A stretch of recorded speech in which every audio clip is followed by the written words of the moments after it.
नमस्कार दोस्तों, स्वागत है आप सभी का एक बार फिर से। दोस्तों, आप लोगों के समक्ष एक बार फिर से प्रस्तुत हूँ मैं कठोपनिषद के साथ। आपकी जानकारी के लिए बता दूँ, हम देख रहे हैं कठोपनिषद, और कठोपनिषद में भी हम इस समय प्रथम बल्ली को देख चुके हैं। उस प्रथम बल्ली में नचिकेता यमाचार्य से अपने 3 वरों को मांग चुका है। आज की इस वीडियो में यमाचार्य नचिकेता के तीसरे प्रश्न का उत्तर देंगे, और इसी के साथ आज ये द्वितीय बल्ली स्टार्ट होती है। नचिकेता के तीसरे प्रश्न के उत्तर के साथ ये द्वितीय बल्ली स्टार्ट होने जा रही है। तो आप लोगों से रिक्वेस्ट है, अगर आप इस वीडियो पे आए हैं तो इस वीडियो को लास्ट तक ज़रूर देखिएगा। उम्मीद करूँगा कि आपको कुछ न कुछ सीखने को मिलेगा। ठीक है, तो बिना किसी विलम्ब के शुरू करते हैं। देखो, जिन लोगों ने इससे पहले वाली वीडियो नहीं देखी है, मैं उनसे रिक्वेस्ट करूँगा कि वो पहले वाली वीडियोस देखें तो और अच्छे से क्लियर होगा। बाकी चलिए शुरू करते हैं। तो नचिकेता ने जो तीसरा वर मांगा था यमाचार्य से, वो वर था, वो प्रश्न था कि मृत्यु के अनंतर क्या होता है। इससे पहले वाली वीडियो है वो, उसको मैं यहाँ पे आई बटन में दे दूँगा। ठीक है, उसको आप देख सकते हैं। तो पहली वाली जो वीडियो है वो, जिसमें नचिकेता का तीसरा वर है, और तीसरा वर भी क्या है, नचिकेता यम से पूछता है। यम मतलब यमराज, जो मृत्यु के देवता हैं, उनसे पूछता है कि हे यम, मुझे बताइए कि जब मनुष्य मर जाता है उसके उपरांत क्या होता है, उसके अनंतर क्या होता है, उसके बाद क्या होता है। तो उसके प्रश्न का उत्तर देते हुए यमाचार्य क्या कहते हैं, आइए देखते हैं। तो यमाचार्य नचिकेता को उत्तर देते हुए कहते हैं देखो, 2 चीज़ें होती हैं, एक तो होता है श्रेय, एक होता है प्रेय। श्रेय और प्रेय ये क्या होते हैं, इनको देखते हैं। तो पहला श्लोक है द्वितीय बल्ली का, अन्यत श्रेय अन्यत उत एव प्रेयः ते उभे नाना अर्थे पुरुषोत्तम शनीतम तयो श्रेयः आददानस्य साधु भवति हीयते अर्थान या उप्रेय व्रणीते। इसका क्या अर्थ है? यमाचार्य ने कहना शुरू किया, श्रेय मार्ग अन्य है, प्रेय मार्ग अन्य है। ये दोनों भिन्न भिन्न प्रयोजनों से पुरुष को बांधते हैं। इनमें से श्रेय को ग्रहण करने वाले का भला होता है, जो प्रेय का वर्ण करते हैं वह लक्ष्य से हट जाता है। तो आप समझ सकते हैं कि कौन सा अच्छा है, श्रेय अच्छा है या प्रेय अच्छा है। ठीक है, आगे लिखते हैं दूसरे श्लोक में ये, श्रेय च प्रेय च मनुष्यम एतः ततो संपरित्य विविनक्ति धीरः श्रेय ही धीरा प्रेयसा अभिवर्णीते प्रेयः मंदः योगक्षेमात् वर्णीते। इसका क्या अर्थ है? श्रेय तथा प्रेय ये दोनों भावनाएं मनुष्य के सामने आती हैं। धीर पुरुष इन दोनों की परीक्षा करता है, छानबीन करता है। धीर पुरुष वह है जो कोई काम जल्दी नहीं करता, तत्काल फल नहीं देखता। वह प्रेय की अपेक्षा श्रेय का ही वर्ण करता है। मंद बुद्धि व्यक्ति योग क्षेम, कुशल मंगल, सुख चैन के लिए, आराम से जीवन बिताने के लिए प्रेय मार्ग का वर्ण करता है। तो आप समझ रहे हो, एक प्रेय है और एक श्रेय है। लाभकारी कौन सा है हमारे लिए? श्रेय मार्ग। जो श्रेय मार्ग है वो लाभकारी है। ठीक है, आगे देखते हैं तीसरा श्लोक क्या कहता है। स त्वं प्रियान प्रिय रूपान च कामान अभिध्यायान नचिकेतः अत्यस्राक्षि न एताम संग्रकाम वित्तमयीम अवाप्तः यश्याम मजंती वह मनुष्यः। इसका क्या अर्थ है?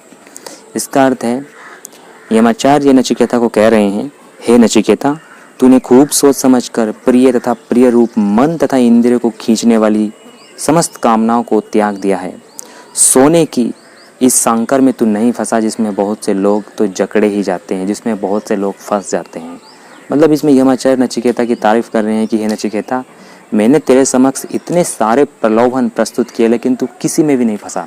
तूने सारे प्रलोभनों को ठुकरा दिया और तू बच गया उस सोने की जंजीर से, उस सोने की साकर से, जिसमें अधिक से अधिक लोग फंस जाते हैं, जिसमें बहुत कम लोग होते हैं जो इस मोह माया से, इन आसक्ति से बच पाते हैं। लेकिन तू इससे बचा, इस सोने की साकर में तू नहीं फंसा जिसमें बहुत से लोग जकड़े रहते हैं। ये कौन बोल रहे हैं? ये बोल रहे हैं यमाचार्य। किससे? नचिकेता से। आगे देखते हैं चौथा श्लोक क्या कहता है। दूरम इते विपरीते विशुचि अविद्याया च अविद्या इति ज्ञाता विभावीक्षणम नचिकेतशम मन्ये न त्वा कामः वहवा अलोलुपन्तः। इसका क्या अर्थ है? इसका अर्थ है ये दोनों विद्या तथा विद्या एक दूसरे से दूर हैं, विपरीत हैं, उल्टे हैं, विलक्षण हैं। है ही, विद्या अलग चीज़ है, विद्या अलग चीज़ है। हे नचिकेता, मैं यह मान गया कि तू विद्या की चाहना करने वाला है, क्योंकि जो विद्या की चाहना करने वाला है उसको तो विद्या चाहिए, उसको सुख, चैन, आराम, सुविधा ये सब चीज़ें मैटर नहीं करती, उसको सिर्फ विद्या चाहिए, उसको सिर्फ ज्ञान चाहिए। श्रेय मार्ग का प्रतीक है, तुझे तरह तरह की कामनाएं ललचा नहीं सकी, तूने प्रेम मार्ग पर चलना पसंद नहीं किया।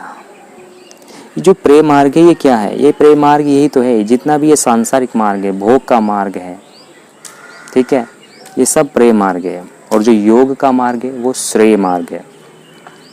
5वां श्लोक देखते हैं। 5वां श्लोक कहता है, अविद्यायाम अंतरे वर्तमाना स्वयं धीरा पंडित मन्यमानः दंद्रम्यमाणः पर्यन्ति मूढ़ः अंधेन एव नियमाना यथा अंधा।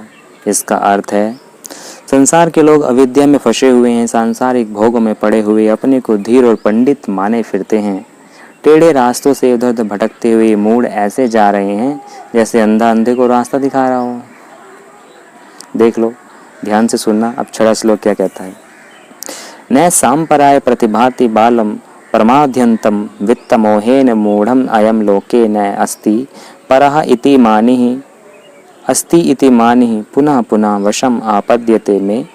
इसका अर्थ है, जो बड़ा होकर भी बुद्धि का बच्चा ही है, धन के मोह से जो दूसरी कोई बात सोच ही नहीं सकता, ऐसे प्रमादी को सांपराय, सांपराय का मतलब है यम नियम आदि, जो अष्टांग योगी उसी को सांपराय कहते हैं।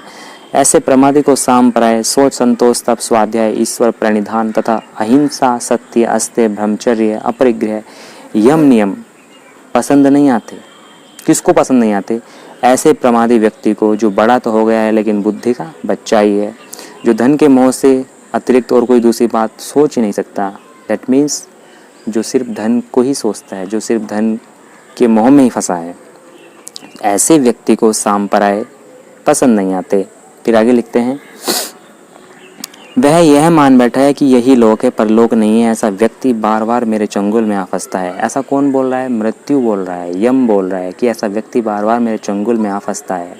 चंगुल में आ फंसने का मतलब बार बार जन्म लेता है, बार बार मरता है, बार बार मरता है, बार बार पैदा होता है। ठीक है, 7वां श्लोक देखते हैं क्या कहता है, श्रवणाय अपि बहुभिः यह न लभ्य शृण्वन्तः अपि वहव यमा न विद्युः आश्चर्यः वक्ता कुशलः अस्य लब्धा आश्चर्यः ज्ञाता कुशल अनुशिष्टा। इसका अर्थ है, बहुतों को तो वह सुनने को भी नहीं मिलता, बहुत से लोग उसे सुनते हैं पर फिर भी कुछ जान नहीं पाते। उसका कहने वाला विरला है, उसको पाने वाला कोई कुशल ही है। कुशल गुरु के उपदेश से कोई बिरला ही उसे जान पाता है। ये जो उसे बोल रहा है, यहाँ पर किसकी बात की जा रही है? यहाँ पर परमात्मा की बात की जा रही है कि बहुतों को वह सुनने को भी नहीं मिलता। बड़े ही खुशनसीब होते हैं वो लोग जो उस प्रभु के बारे में सुन पाते हैं, क्योंकि बहुत से लोग इतने इतने दुर्भाग्यशाली होते हैं कि उनको उसकी गाथा सुनने को भी नहीं मिलती, या मिलती भी है तो झूठी सुनने को मिलती है, और उसी झूठी को फॉलो करके वो अपने जीवन का नाश कर लेते हैं। सो ये कह रहे हैं, बहुतों को तो वह सुनने को भी नहीं मिलता, बहुत से लोग उसे सुनते हैं पर फिर भी कुछ जान नहीं पाते। बहुत से लोग ऐसे हैं जो सुनते तो हैं पर फिर भी कुछ जान नहीं पाते। उसका कहने वाला विरला है। विरला है मतलब कोई यूनिक ही है, कोई अद्भुत ही है, उसको पाने वाला कोई कुशल ही है, कोई कुशल ही है। कुशल गुरु के उपदेश से कोई बिरला ही उसे जान पाता है। कोई कुशल गुरु मिल जाए और उसका उपदेश भी मिल जाए तो कोई बिरला ही मनुष्य होगा जो उस परमात्मा को जान पाएगा, वरना इतना आसान नहीं है उस प्रभु को जानना। आगे देखते हैं 8वां श्लोक क्या कहता है, न नरेण अवरेण प्रोक्तः सुवीज्यः बोधः चिन्त्यमानः अनन्य प्रोक्तः गतिः अत्र न अस्ति अणियानः ही अतर्क्यम अणुप्रमाणातः। इसका अर्थ है, उसका कितना भी चिंतन क्यों न करें, साधारण गुरु के उपदेश से उसे नहीं जान सकते। दूसरे के बतलाए बिना कोई उसके ज्ञान में आगे नहीं बढ़ सकता। वह अणु प्रमाण है, सूक्ष्म है, इसलिए अणियान और अतर्क्य है। इंद्रियों से देखा नहीं जा सकता और तर्क से जाना नहीं जा सकता। देखो, जो यमराज है ये नचिकेता को बता रहे हैं किसके विषय में? उस परमात्मा के विषय में। कि उसका कितना भी चिंतन क्यों न किया जाए, साधारण गुरु के उपदेश से उसे नहीं जान सकते। उसके लिए किसी विशेष गुरु की आवश्यकता पड़ेगी। दूसरा, दूसरे के बतलाए बिना कोई उसके ज्ञान में आगे नहीं बढ़ सकता। ठीक है, वह अणुप्रमाण है। अणुप्रमाण का मतलब इतना सूक्ष्म है, इसलिए वह अणियान है, अतर्क्य है। अतर्क्य मतलब वह तर्क से नहीं जाना जा सकता, और अणियान मतलब इंद्रियों से नहीं देखा जा सकता। इससे पहले हमने 2-3 उपनिषद देखे हैं, जैसे ईशावास्य उपनिषद, केनो उपनिषद हमने देखा। इन उपनिषदों में भी कई जगह आया, जैसे ईशावास्य उपनिषद में एक जगह आया था नैन देवा आपनुवन।